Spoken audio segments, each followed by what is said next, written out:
just about anything they can get their hands on. To cut down on crime and antisocial behaviour, the police and other agencies are using new tactics and technology where the bad guys actually get caught in the act. Brilliant footage. Police officers love CCTV. Local councils, shops and businesses are laying some traps of their own. As soon as you walked into the picture, I knew who he was. And the general public too can help unsuspecting crooks get their comeuppance. We definitely needed proof. You're not going to get away with it, you might as well pack up. It made me swallow his flag, it was brilliant. So, anyone who's up to no good had better think twice. They might just get caught red-handed.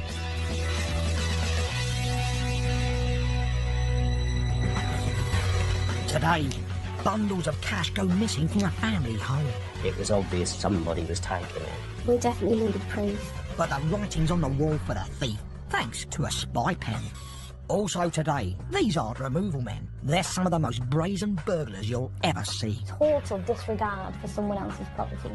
They steal the furniture, then a few minutes later, they're selling it to someone right outside the house. This male that's invited into the premises likes what he sees and he agrees to take the couch. But there's a clever bit of kit in the house the burglars have missed. The police are watching. And a cold case. Two muggers hot-foot it across the snow. I wonder which way they went. Found a fresh set of tracks.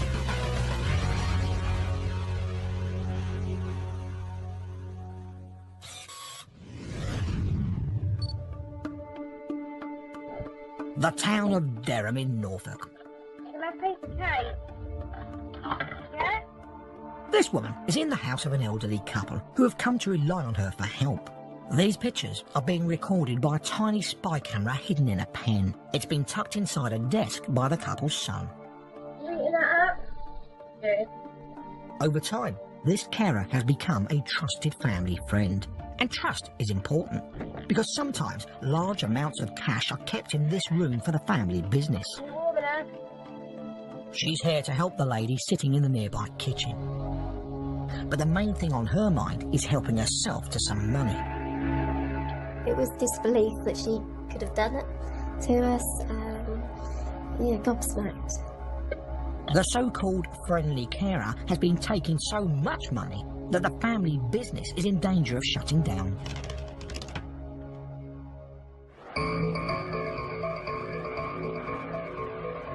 This independent plant nursery has been run by 4 generations of the Reed family. Alan Reed is currently in charge. The business was started in 1910 by my great-grandfather. I left school quite a few years ago and obviously joined my father in the nursery business, which we basically grow plants and supply various stores around Norfolk, Suffolk and slightly further afield. After years of working at the nursery, Alan's mother Sheila retires to spend more time at home. Her health started to decline. She just needed help around the house to begin with. We employed a cleaner for her approximately 2 days a week. But before long, Sheila begins to show signs of a serious illness. My mother developed dementia quite badly and it progressed very, very quickly. She could no longer care for herself and for her husband, David. The cleaner had previous experience of caring for people with dementia, so it was an obvious choice. The cleaner agrees to care for Sheila 5 mornings a week. My mother was looked after very well by her. My father was pleased. So she became part of our family and a good friend. During this time, Alan takes on all the manual work at the nursery, leaving his father to look after the finances. He had a very simple routine. He would always go to the bank on a Thursday. He would draw cash for various things, including wages, and he would store it in the bureau. They continue to run things like this for a while, until one day, Alan gets a worrying phone call from his accountant. Large amounts of cash have gone missing. I did not know what to think, other than it was obvious somebody was taking it. And we're not just talking about a few quid. The sums of money that were going missing on a regular basis could range from £50 a week up to potentially £1,000 a week. Alan believes the cash is disappearing from his father's desk. I had a suspicion, a very tiny niggle in my mind, that the carer might be responsible. Alan's father cannot believe that their trusted friend could be the culprit. To him, she's like one of the family. I don't think he wanted to find out that it was the carer who was stealing the money. Alan's father, David, became dependent on her totally. He treated her like a daughter. Trusted her, respected her, confided in her. We definitely needed proof. Alan needs to get evidence to convince his dad and to give to the police. His mate advises him to buy a sophisticated little spy camera disguised as a pen. As you can see, there's a tiny hole there, which is the lens. You can set it up by pressing the top, and then to stop it, click it again. Now Alan uses his green fingers for a different kind of planting. A trap. I set it up where I thought was best. I disguised it in a box, cut a tiny little hole in the box. He leaves it on a shelf. Next, he puts some money in the usual places in the desk, noting the serial numbers. Then he goes back to work and waits. Just under an hour later, the carer enters the office. She makes sure no one can see her through the window. Then, she opens the desk carefully and starts rummaging. She doesn't seem to be in any hurry and spends the next few minutes going through every drawer. She puts a wad of the family's money into her pocket. And now she carefully returns everything back to normal before leaving. Half an hour later, Alan returns to collect the camera. He watches the footage and checks the desk. £80 has gone missing. I was angry, hurt, all sorts of emotions. Relieved. That was probably a funny thing to say, but relieved that I had found out where all this money was going.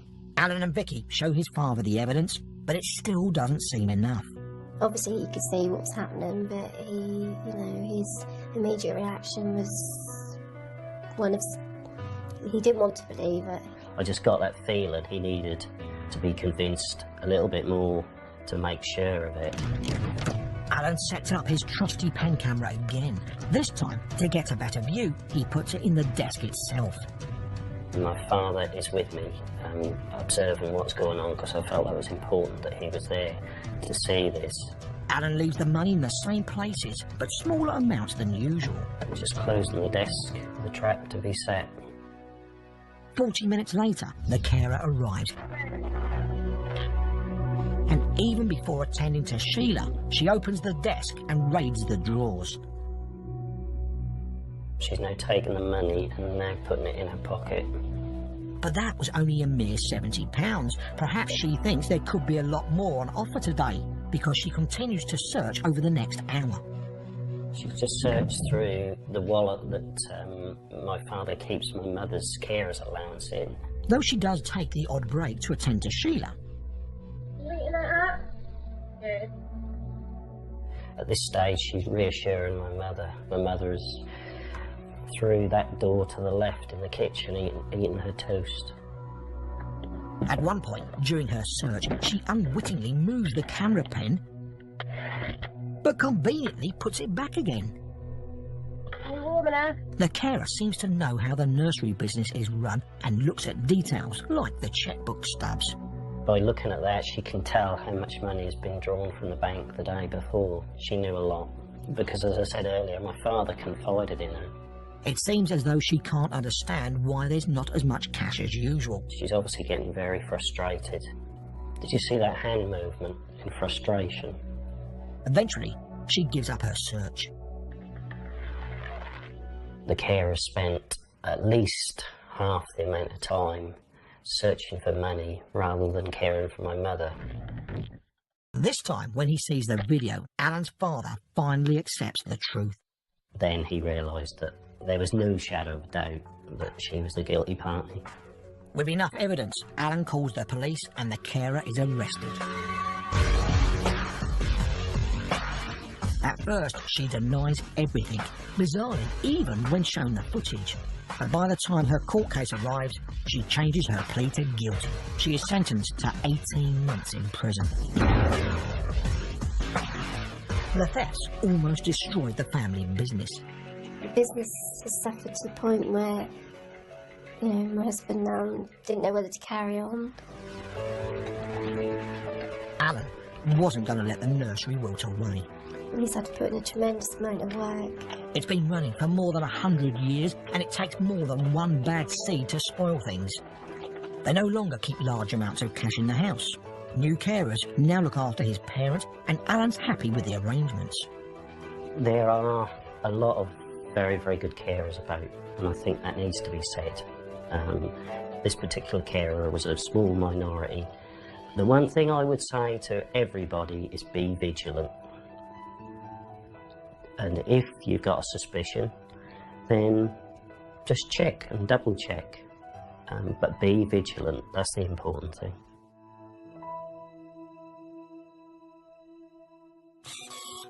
Next, A Winter's Tale, where the police take steps to track down two muggers.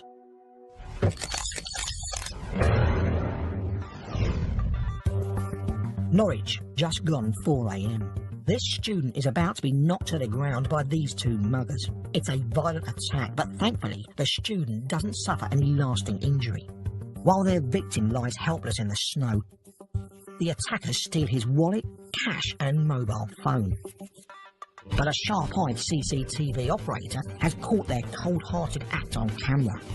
The robbers run off into the night, not realising that the cold is about to catch one of them out. When the police arrive at the scene, they find the pair have left a handy trail of footprints in the snow to follow. Yeah, brief miles going to Coslane Street. Filming the chase, they set off, hot on the heels of the muggers. Still following the footsteps. The robbers have split up, but police can still make out one of their footprints. Found a fresh set of tracks. Clearly, at the distance on it looks like someone's been running. In the end, this robber has nowhere to go. He's caught red-handed and white-footed. He'd only been in the UK for 2 days after arriving from abroad to start a new life. Although the student he'd attacked suffered no serious injuries, the attack was bad enough for the mugger to be jailed for 2 years and 8 months. A new life behind bars then. Coming up, the bizarre case of a thief who actually steals security cameras. This must be Bradford's dumbest criminal. But he leaves a nice selfie behind. But first, a moving story. Furniture moving, to be precise. Sometimes one particular area in a town will be targeted by burglars time and time again. But Cleveland police have got a very clever way of dealing with these persistent pests.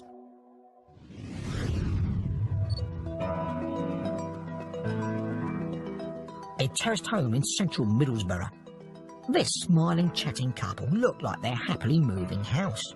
They take their time carefully to lift bulky items, like this table out of the window. It's a removals job, all right, but this laid-back pair are actually burglars, and they're in the process of gutting somebody else's home. Brazen criminals like this have been blighting the whole neighbourhood. There goes a cupboard. It looks like they're taking everything, even the kitchen sink. Their casual house clearance is shocking. You can see that there's laughter going on, total disregard for someone else's property. But they won't be laughing for long, because these thieves are nicking from a house that's designed to nick them. It's specially set up with police surveillance gear.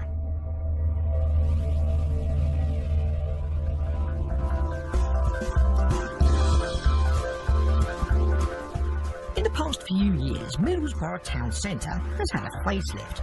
It's been regenerated. We've got lovely bars, shops, clubs, very popular. But working for a lettings agency, Georgina was frustrated that in this up-and-coming area, some criminals were determined to bring it back down again. We had a problem in one of the town centre streets, which is largely student accommodation, and last summer a couple of the empty properties, which were obviously furnished, being student accommodation, were being targeted by burglars. We were unable to furnish the houses in and around that area for fear that they were going to get burgled. Detective Inspector Catherine Galloway of Cleveland Police also sees how the burglaries are affecting the whole area. What they were doing was removing the copper piping. The damage that can be caused through this type of crime is huge.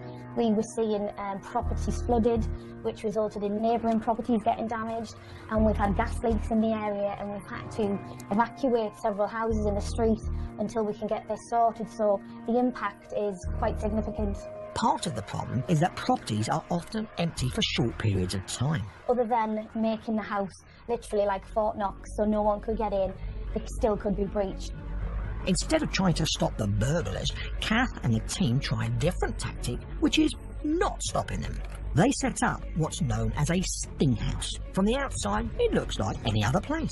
Inside, hidden cameras and sensors wait to catch burglars in the act. What that means is that when the premises is breached, we're told about it and the camera instantly kicks into operation. Next, Cleveland Police set about finding a suitable location for their sting house. They enlist the help of Georgina's estate agency.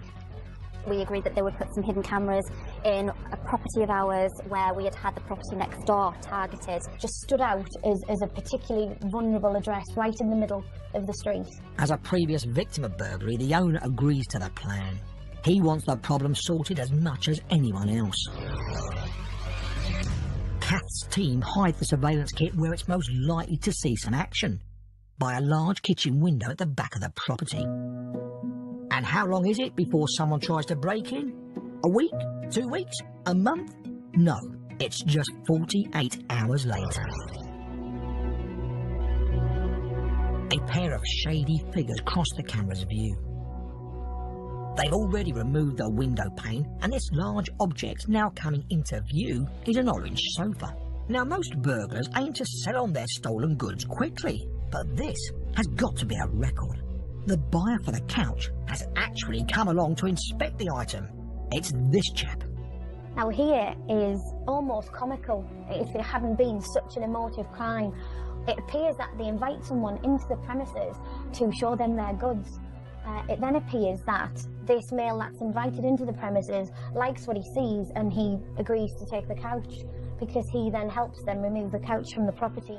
A bright orange sofa isn't to everyone's taste, but clearly this guy doesn't seem too fussy. Obviously, you don't normally invite people into your house through the window, so you would think that, you know, they would start to become suspicious. One of the burglars helps him to carry it out, and they all leave. Because there have been so many burglaries in this area, there's a good chance there's more than one bunch of crooks responsible. So the police keep the cameras running at the house. And sure enough, at the crack of dawn, another couple pay a visit, also a man and woman. They don't seem in a hurry, and once it's light, they start removing all the other things that are left in the house, from a chest of drawers to a mattress to a table. They even take the pictures off the wall. I think this particular property has just been word of mouth. You know, someone's already breached, what we would say, breached the premises, removed some of the property, and, you know, it becomes a bit of a free-for-all sometimes. Even after lifting out the last item, a washing machine, the couple seem in no rush to leave. He's got a cigarette tucked behind his ear, you know, as if he was on a break from his day at work or something. They've taken everything. He's even having a go at the kitchen sink. He's not going to be able to sell on that tap once he's ripped it out, so why do it? Just doesn't care. The thieves go about their business completely unaware that they are being caught on camera. Watching them brings mixed feelings for Kath. Obviously, you can't deny that you get a little bit of satisfaction initially because your plan has worked, but then it can really make you angry after that. It's as if they've convinced themselves that there's no one at a loss here. They don't think about the neighbours, they don't think about the person who's invested perhaps their pension into this. Thankfully, the police do think about it. DC Mark Coverdale oversaw the arrests. Charges are not brought against the 2 women involved or the man who bought the orange sofa. He isn't identified, but Mark makes short work of tracking down the 2 main male burglars. Doing the job we do, we get to know the same faces. And as soon as I've seen the footage of Mr. Holdsworth, I've immediately known it's him straight away. The other offender, with the assistance of other officers viewing the footage, we were able to quickly identify the second offender, Henry. The sofa snatcher, Neville Holdsworth, is arrested. He pleads guilty to burglary and is sentenced to 8 months in jail. The second man, Daniel Henry, also pleads guilty to burglary. A strong message goes out to anybody who's considering burgling a house in the area. Beware, it could be a sting house. This is an important message to get out there, that we don't just deploy for a day or 2 days and get bored and put it in another property. We can set these sting houses up for weeks and months on end. And the deterrent works. Over the last few months, we've seen some of our best figures for burglary for the Middlesbrough area. I believe that both the permanent residents and tenants and student tenants that might just be here for a term or 2 feel more secure and more safe. Kath and her team use specially rigged sting houses to deter the burglars. But we've all got to leave our homes empty from time to time. So what can we do to make them more secure? If you're going to go away on holiday and leave your house empty, the most important thing is to not make it look like it's been left empty. Make sure that you have maybe a neighbour or a friend that comes in and removes the post from your doorstep. Would anyone mind parking their spare car on your drive? Just making it look like your house is occupied. Invest in a timer. Use one for a radio maybe so that it'll come on during the day, and have another one for some lights that'll come on in the evening. You wouldn't think about putting an advert in the local paper saying I'm going away on holiday for 2 weeks. Burglars, come and try your luck at my address. So what I'd say is don't post it on social media. It's an open invitation for the criminal community to target your address. As we've seen, thieves will take anything, even if it is bolted down. Like this next chap. He's clearly not bothered about CCTV cameras. But there's a slight flaw in his plan. Bradford, in the early hours of a Sunday morning. This man is trespassing. Picked up on CCTV, he's scoping out the back of this office building. He leaves, but then, hold on, he's back in the frame. This time in daylight. But then he spots this camera filming him, stops and stares right down the lens. Being caught on camera would normally put off a would-be thief, but not this star of the silver screen. It's the cameras he's after. For various reasons, we're not showing his face on TV, but he's about to commit one of the most blatant thefts you'll ever see. This must be Bradford's dumbest criminal. He's staring straight at the camera, and we have such a clear picture, I can see him even sweating.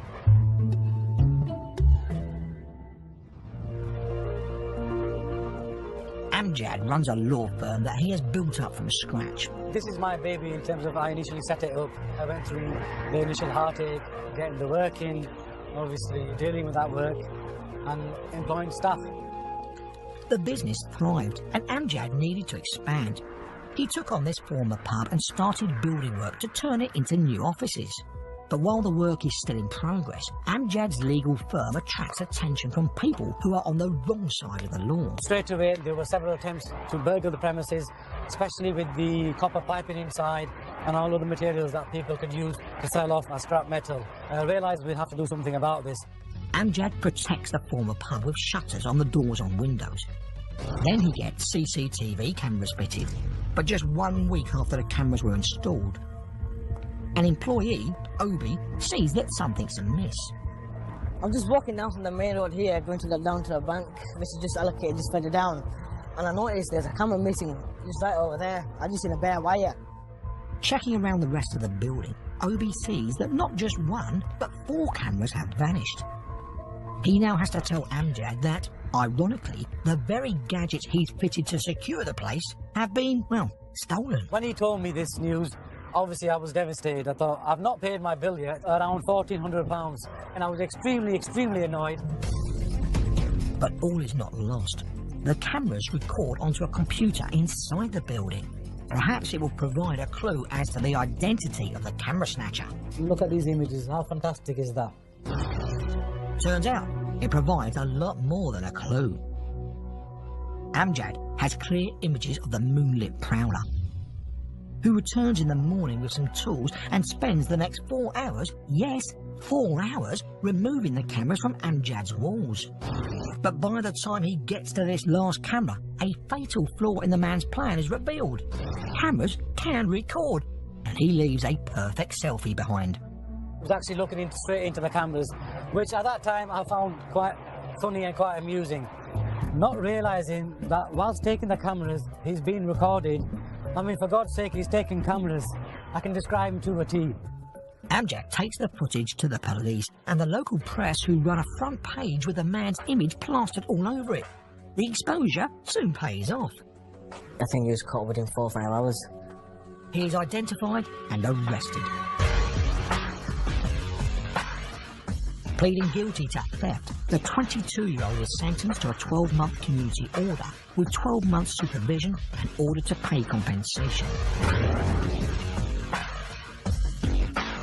With the thief caught and convicted, you'd have thought that would be that. But to protect his business from further trouble, Amjad installs a new camera system.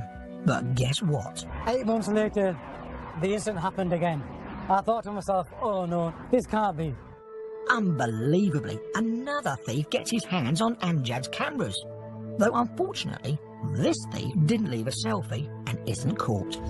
Amjad's installed more cameras to protect his building now, but these ones are theft-proof. Installed them higher, put security screws, which can't be taken out. There have been no more incidents, and Amjad can now concentrate on running his business. Though he does think he might have found a way for the first camera thief to make a more honest living, as a photographic model. Perfect. A fantastic pose. So much so, I think Vogue might be interested in him. That's it for today. Join us next time, when police and the public will be catching more criminals red-handed. Down.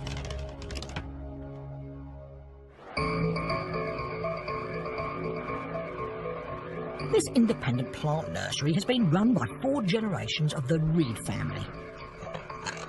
Alan Reed is currently in charge. The business was started in 1910 by my great-grandfather. I left school quite a few years ago and obviously joined my father in the nursery business, which we basically grow plants and supply various stores around Norfolk, Suffolk and slightly further afield. After years of working at the nursery, Alan's been...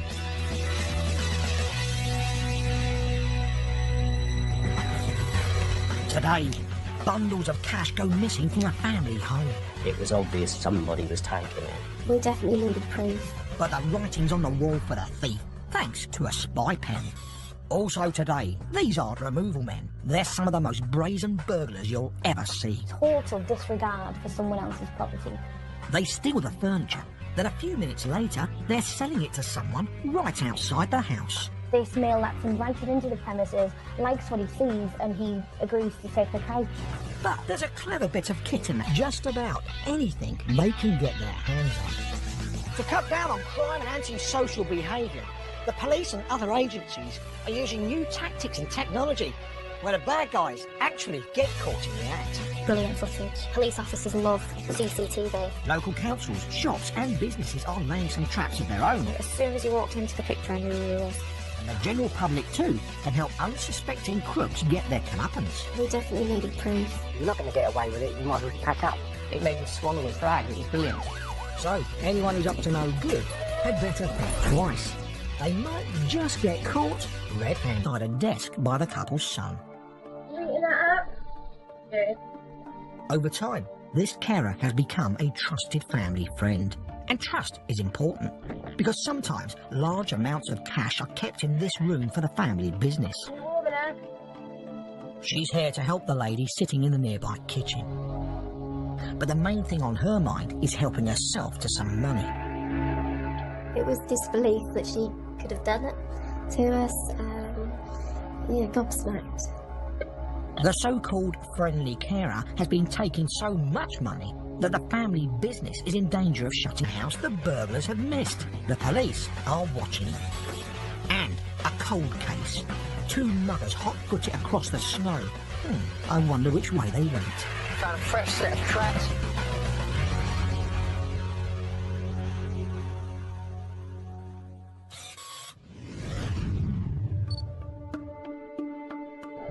The town of Dereham in Norfolk.